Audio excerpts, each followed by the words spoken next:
A new proposal is being discussed tonight to add 1,000 parking spaces to the National Mall. More specifically, underneath the mall itself, the plan would add a parking deck and a cistern between the Smithsonian Castle and the Museum of Natural History.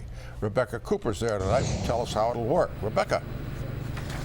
Well, Gordon and Maureen, I think everyone agrees there is simply not enough parking in downtown D.C., including here along the National Mall. But not everyone agrees that the best solution is literally parking underneath the National Mall.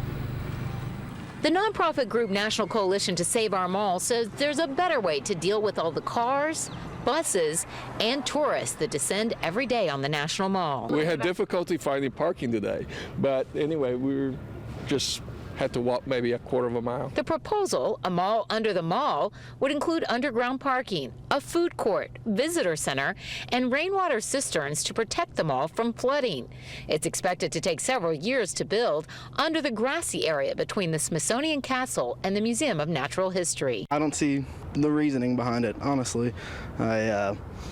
I wouldn't tear it up. I don't think that sounds like a very good idea because it might attract more traffic here, and it's a landmark, so I think it's other places that would be better for that. These tours visiting from Chile say a similar project there also faced misgivings. At the beginning, people were very afraid, but after we realized that they did it and we have the same park and these beautiful trees and we have space where to park without problem. This Springfield couple often bring their children to the mall and think the project benefits outweigh the time the mall would spend under construction. Having it torn up would be definitely a sad thing for a while, but probably at the end it's worth it. You could circle for at least a half an hour trying to find a spot, so I think it's definitely worth it.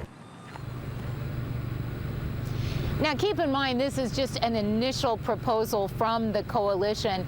There has been no public debate yet, but now is the time for the public to weigh in, and there's still a long ways to go before this will be taken up and considered by city officials and federal officials.